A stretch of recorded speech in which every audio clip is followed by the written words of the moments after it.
Superman issue 15 sees the Man of Steel watching over the captured Rogol Zaar as Adam Strange arrives. Superman hugs his friend, asking if his family is okay, and Adam says that they are, and they have a planet to go home to thanks to him and Superboy. Adam is shocked he didn't think of a United Nations in space before, and congratulates Superman on taking down Rogol, since the whole galaxy is talking about it and they have a newfound respect for Superman. Talk turns to the Legion of Superheroes arriving, as sometime before, the Legion meet with the House of El, saying this is the moment the future is created. But John says what they think has happened hasn't quite happened just yet. Supergirl tells him that the galaxy hasn't agreed to the United Planets offer yet, and Brainiac 5 realizes that they have arrived 4 minutes early, and came just as history was meant to happen. Lightning Lad says that they wanted to add their voice to the conversation and create a United Planet not just across space, but time as well. The gathered people are intrigued that this idea lasts all the way to the 31st century, and because of this, the Thanagarian Council agree to back the United Planets, encouraging others to take part in the ceasefire. The gathered people wonder who will speak for Earth, and Superman agrees to speak for his adopted homeworld. Saturn Girl meanwhile talked with John via telepathy, saying no one knows how hard the journey was for him up until now, and tells him the vote will be unanimous. The people vote, and Clark says that this was his son's idea, so he gets the honor to proclaim that for 1,000 years,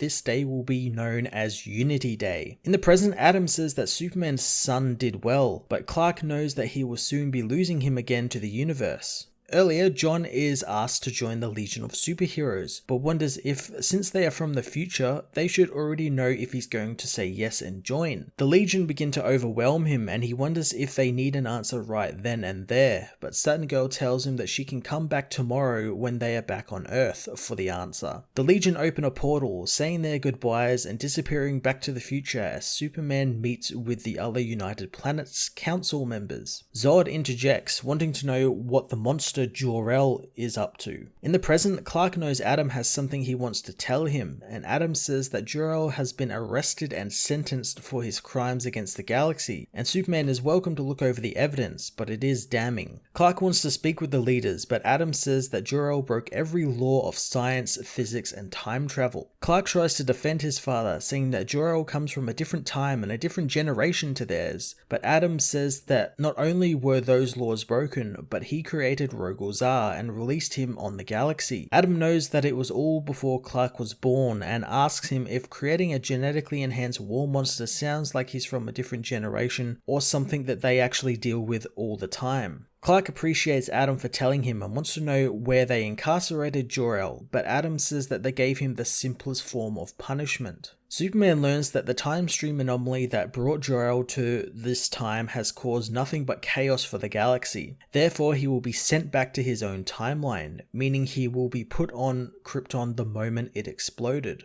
Jor-El is sent back to Krypton as the planet is exploding, seeing his younger self and telling him that Kal-El brings the universe together. Later, Kara asks if Clark wants to head back to Earth, and he desperately does. Soon General Zod meets with them, apologizing to Superman about his father. Zod says he spoke with the United Planets about making a proclamation for a new Krypton outpost and getting reparations from them. He thanks Superman for including him and his family on Unity Day. And it wasn't just a unity for the galaxy, but also for their houses as well, and now they have a chance to stop fighting. He wants to make something that they can leave for their children, and the House of Zod will lay the foundation, and the House of El is welcome to join in at any time, but he understands Kal-El has roots on Earth. Kara asks what the outpost will be going towards, and Zod tells her that it will be going towards making a new Krypton that has learned from the mistakes of the past. Clark tells Zod not to abuse the name of Krypton and wants them both to do better than their fathers. Gathering the family, Superman heads home, telling John that if he wants to go to the future, he'll have trying to convince his mother, suggesting that he tells Lois that it's like a future college, and John knows he needs to have a talk, but not with his mother, but with Damian.